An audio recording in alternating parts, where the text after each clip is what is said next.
भाई दूज की कहानी। आज हम सुनेंगे भाई दूज की कहानी व कथा।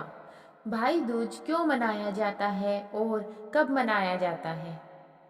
इससे पहले अगर आप मेरे चैनल पर नए हैं तो प्लीज़ मेरे चैनल को सब्सक्राइब कर लें और बेल आइकन को भी प्रेस कर लें ताकि आने वाली सभी कहानियाँ आप तक सबसे पहले पहुँचे। चलिए शुरू करते हैं भाई दूज की कहानी। भ्रातृ द्वितीया भाई दूज कार्तिक मास के शुक्ल पक्ष की द्वितीया तिथि को मनाया जाने वाला हिंदू धर्म का पर्व है, जिसे यम द्वितीया भी कहते हैं। यह दिवाली के 2 दिन बाद आने वाला ऐसा पर्व है जो भाई के प्रति बहन के स्नेह को अभिव्यक्त करता है एवं बहनें अपने भाई की खुशहाली के लिए कामना करती हैं। एक गांव में एक बहुत ही बुजुर्ग महिला रहती थी। उसका एक बेटा था और उसकी एक बेटी थी। बुजुर्ग महिला ने अपनी बेटी की शादी कर दी थी। एक दिन जब भाई दूज का त्योहार आया, तभी उस बुजुर्ग महिला के बेटे ने कहा कि माँ, मैं अपनी बहन के घर तिलक करवाने के लिए जा रहा हूँ। जिसके बाद उसकी माँ ने कहा, बेटा, हम लोग बहुत गरीब हैं, तुम तिलक करवाने के बाद अपनी बहन को क्या दोगे। लेकिन उस बुजुर्ग महिला के बेटे ने जिद करके अपनी बहन के घर जाने के लिए अपनी माँ को मना लिया।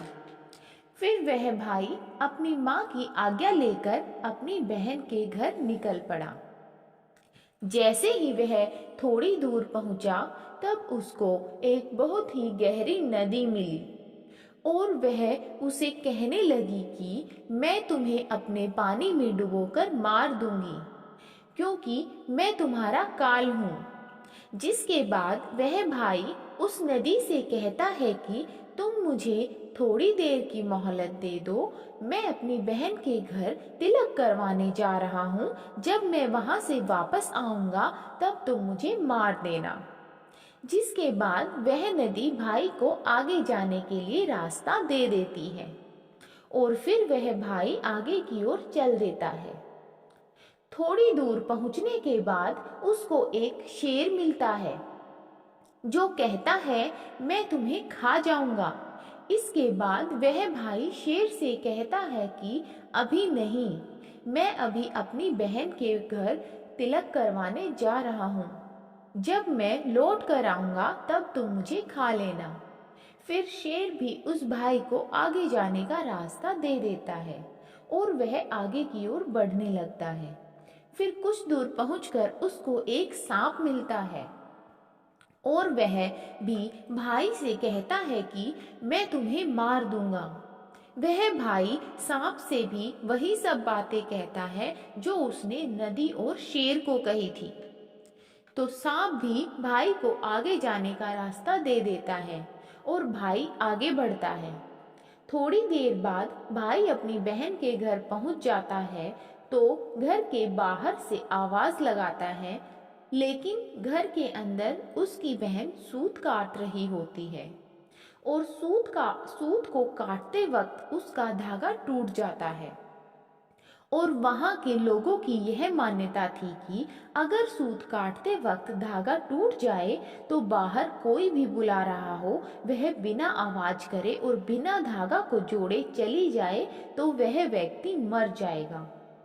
वह बिना आवाज किए धागा जोड़ने लगती है, लेकिन जब भाई के आवाज लगाने पर भी उसकी बहन नहीं आती है तो वह वहां से जाने लगता है। तभी उसकी बहन उस धागे को जोड़कर तुरंत अपने भाई के पास जाकर उसको रोकती है और उसको अपने घर ले जाती है। वह बहन अपनी पड़ोस में रहने वाली महिला के पास जाती है और उससे पूछती है कि भाई दूज के दिन क्या बनाया जाता है। तब वह महिला उसको बताती है कि तुम तेल से अपने चूल्हे को लीपो और घी में चावल पकाओ। वह बहन घर जाकर पड़ोसन के द्वारा बताई हुई चीजों को करने लगती है। तभी उसका भाई उससे कहता है कि बहन, मुझे बहुत जोरों से भूख लगी है, लेकिन उसकी बहन घर के कामों में लगी होती है। जब उसका भाई रसोई में जाकर देखता है तो वह अपनी बहन से कहता है कि तुम बहुत भोली हो, जिसके कारण तुमको लोग पागल बना देते हैं। तुमने कभी घी में चावल पकते हुए देखा है और तेल से कभी चूल्हे को लीपा जाता है? तुम गोबर से चूल्हे को लीपो और पानी में चावल पकाओ। वह बहन अपने भाई की बात मानकर वही करती है और वह खाना बनाकर अपने भाई को खिलाती है और थोड़ी देर बाद वह अपने भाई को तिलक कर देती है। जब उसका भाई अगले दिन वापस अपने घर जाने के लिए कहता है, तब उसकी बहन अपने भाई के लिए रास्ते में ले जाने के लिए कुछ लड्डू बना कर देती है। कहती है, रास्ते में भूख लगे तो इन्हें खा लेना, और उनमें से कुछ लड्डू अपने बच्चों के लिए भी बचा लेती है। जैसे ही उसका भाई चला जाता है और उसकी बहन के बच्चे जब खाने के लिए जिद करने लगते हैं तो वह अपने बच्चों को बचाए हुए लड्डू में से लड्डू दे देती है, और तभी उसके बच्चों की नज़र उस लड्डू पर पड़ती है जो एकदम से नीले हो रहे होते हैं। जब जाकर वह रसोई में देखते हैं तो उनको पता लगता है कि उनकी माँ ने जो लड्डू बनाए हैं उनमें सांप मर चुका है, और उसी से ही हमारी माँ ने लड्डू बनाए हैं। जिसके बाद वह अपनी माँ को जाकर सारी बातें बताते हैं, जिसको देखकर वह बहुत दुखी हो जाती है और तुरंत अपने भाई के पीछे भागती है। रास्ते में कुछ दूर चलने के बाद उसका भाई उसको मिल जाता है। तभी उसकी बहन उससे पूछती है कि भाई, तूने लड्डू तो नहीं खाए?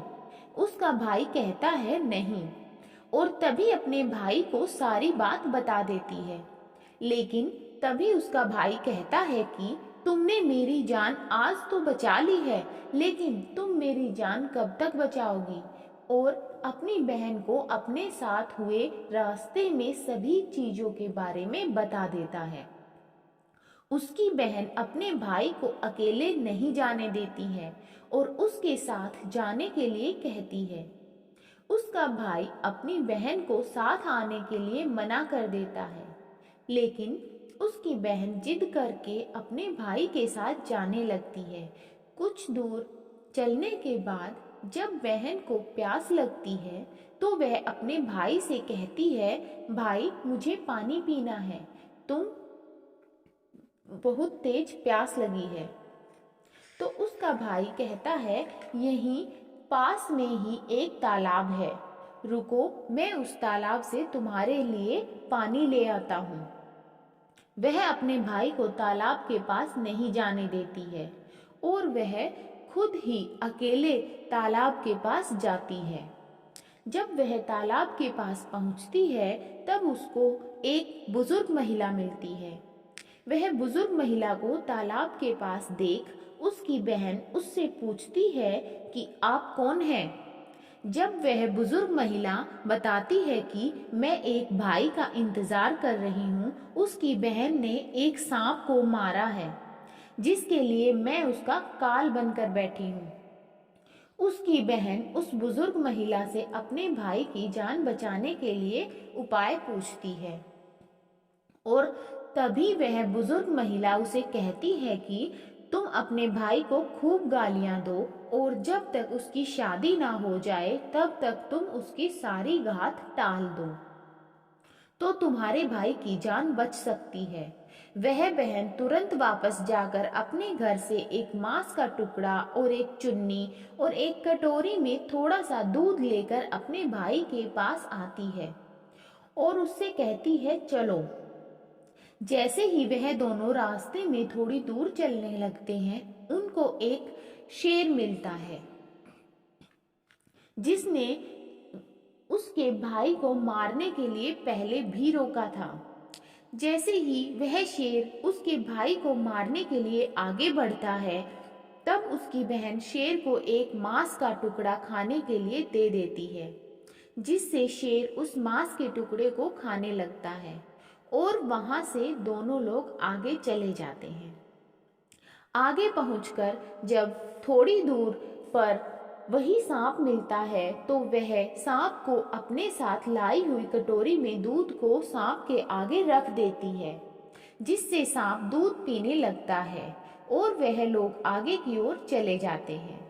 आगे जब नदी के पास पहुंचते हैं तब उसकी बहन नदी को एक चुन्नी दे देती है, जिससे नदी प्रसन्न होकर उनको आगे जाने का रास्ता दे देती है और थोड़ी देर बाद वह लोग अपने घर पहुंच जाते हैं। घर पहुंचकर उनकी माँ अपने दोनों बच्चों को देखकर बहुत खुश हो जाती है, लेकिन उसकी बहन अपने भाई को गालियां देना शुरू कर देती है। यह देखकर माँ बेटे दोनों बहुत आश्चर्यचकित हो जाते हैं और थोड़े दिन गुजरने के बाद जब अपने बेटे का विवाह करने लगती है, विवाह के लिए जब निकासी की बारी आती है तब उसकी बहन कहती है कि पहले मेरी निकासी करो और मेरे भाई को आगे के रास्ते से नहीं पीछे के रास्ते से लेकर जाओ।